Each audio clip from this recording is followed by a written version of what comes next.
चंद्रयान-3 ने चांद से भेजी एक और दिल खुश कर देने वाली वीडियो में पहली बार नजर आया प्रज्ञान रोवर। इसरो के वैज्ञानिकों ने लैंडर और रोवर पर लगे सभी उपकरण किए चालू। जोर शोर से शुरू हुआ रिसर्च का काम। दोस्तों, हमारा चंद्रयान-3 जिस दिन से लॉन्च हुआ है तभी से ये हमें एक के बाद एक सरप्राइजेस दिए जा रहा है और इसी सिलसिले को आगे बढ़ाते हुए इसने चांद से हमें एक और खुश कर देने वाला वीडियो भेजा है, जिसे देखकर लोग खुशी से फूले नहीं समा रहे हैं। इसके अलावा इसरो ने इस बात का भी ऐलान कर दिया है कि चंद्रयान-3 के सभी सिस्टम एकदम सही तरह से काम कर रहे हैं और रिसर्च का काम निपटाने के लिए इसके सभी उपकरणों को ऑन कर दिया गया है। कहां एक तरफ दुनिया में कोई स्पेस एजेंसी चांद के इस इलाके पर लैंड तक नहीं कर सकी और कहां आज हमारा चंद्रयान यहां उतरकर अपने रिसर्च का काम निपटा रहा है। ये वाकई हम सभी भारतीयों के लिए बहुत गर्व की बात है। तो आखिर चंद्रयान ने चांद से कौन सी नई वीडियो भेजी है? इसरो अब इस मिशन में आगे क्या क्या करने वाला है और सबसे जरूरी, इस मिशन की सफलता के बाद इसरो के वैज्ञानिक ने ऐसी क्या बड़ी बात कह डाली जिसे लेकर सोशल मीडिया पर बहस छिड़ गई है? ये सब कुछ हम आज आपको इस वीडियो में बताने वाले हैं, इसलिए अंत तक जरूर देखिएगा। दोस्तों, आपको याद होगा रूस ने अपना लूना 25 मिशन लॉन्च करके चांद के दक्षिणी ध्रुव पर पहुंचने के इस रेस में हमारे चंद्रयान-3 को हराने की कोशिश की थी। हालांकि वो अपने इस मकसद में कामयाब नहीं हो पाया, पर इससे पता चलता है कि जब कोई देश तरक्की की तरफ आगे बढ़ता है तो दुनिया कैसे उसे वापस खींचने की कोशिश करती है। असल में बात यह है कि कोई भी बड़ी स्पेस एजेंसी ये नहीं चाहती कि कोई दूसरी स्पेस एजेंसी स्पेस एक्सप्लोरेशन के फील्ड में अब कीर्तिमान बनाए।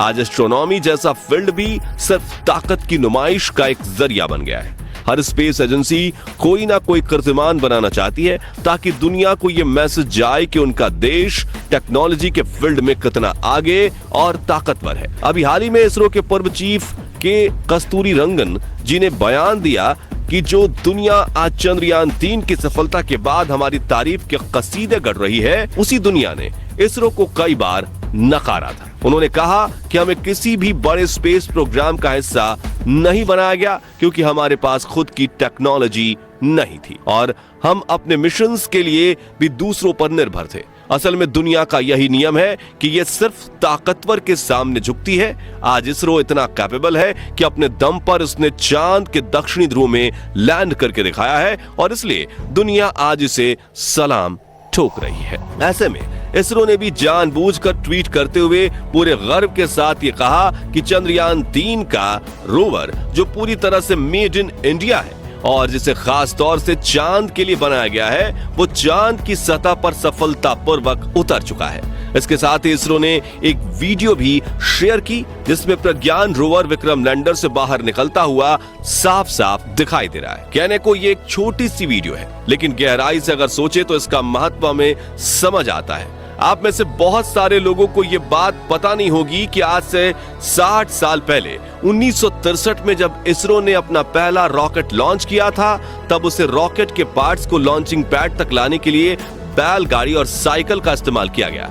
और आज देखिए हमारा इसरो चांद पर पहुंच चुका है और वो भी चांद के उस इलाके में जहां जाने की हिम्मत नासा और रॉसकॉस्मॉस भी नहीं कर पाए। हाँ, भारत को पीछे करने के लिए रूस ने लास्ट टाइम पर लूना 25 लॉन्च जरूर किया, लेकिन जल्दबाजी में लॉन्च किए गए इस मिशन का हाल वही हुआ जो हमने एक्सपेक्ट किया था। असल में रूस का यान लैंडिंग से 2 दिन पहले ही अपनी कक्षा बदलने के दौरान चांद पर क्रैश कर गया। दोस्तों, आज चंद्रयान-3 की सफलता देखकर हमें यह अंदाजा हुआ कि हमारे वैज्ञानिक कितने ज्यादा कैपेबल हैं। लेकिन अगर आपको लगता है कि हमारी पहुंच अभी सिर्फ चांद तक ही है, तो आप गलत हैं। लोगों के इस भ्रम को तोड़ने के लिए अभी हाल ही में इसरो के एक वैज्ञानिक ने बयान देते हुए कहा कि अगर हमें पर्याप्त फंड्स दिए जाएं तो हम सिर्फ चांद ही नहीं बल्कि जुपिटर और वीनस पर भी लैंड कर सकते हैं।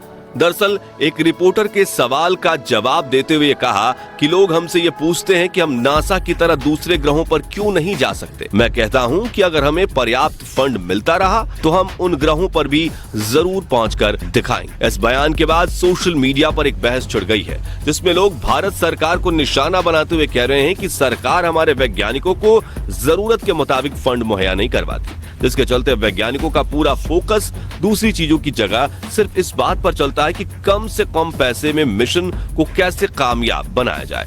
वैज्ञानिकों को ज्यादा कुछ सोचने का मौका नहीं मिलता क्योंकि उनके दिमाग में हर समय फंड की चिंता रहती है।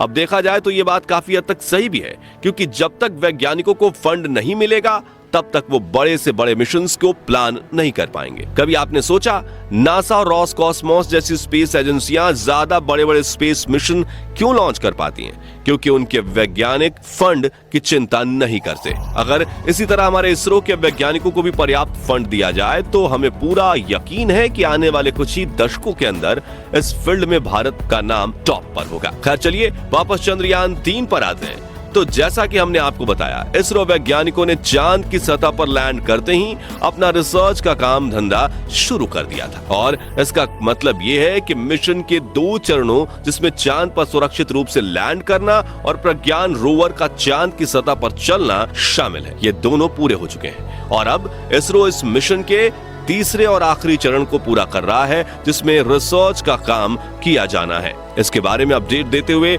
इसरो ने खुद ट्वीट करके इस बात की जानकारी दी है कि चंद्रयान में लगे IELSA, रंभा और चेस्टे और लिप्स जैसे कई उपकरण ऑन कर दिए गए हैं। आपको बता दें कि ये सभी उपकरण विक्रम लैंडर और प्रज्ञान रोवर में लगे हुए हैं और रिसर्च का सारा काम इन्हीं की मदद से पूरा किया जाएगा। मोटे मोटे तौर पर देखें तो इसरो चांद के इस हिस्से के वायुमंडल, भूकंपीय गतिविधि और यहाँ की धरती व चट्टानों आदि के जांच करने वाला है। इसके बारे में ये पहले ही बता दिया गया था कि रिसर्च का ये काम पृथ्वी के 14 दिनों तक चलने वाला है, जो एक लूनर डे के बराबर होता है। यहाँ गौर करने वाली बात यह है कि हमने लूनर डे कहा, जिसमें रात शामिल नहीं है। दरअसल चांद पर एक दिन पूरा पृथ्वी के 27.3 दिनों के बराबर होता है। इसमें सिर्फ एक दिन का समय ही पृथ्वी के 14 दिनों के बराबर। अब इसरो ने यह सब कुछ प्लानिंग से तय किया है। उन्होंने जानबूझकर चंद्रयान को उस समय चांद पर उतारा जब वहां दिन की शुरुआत हो रही थी, और अब जब चांद पर दिन रहेगा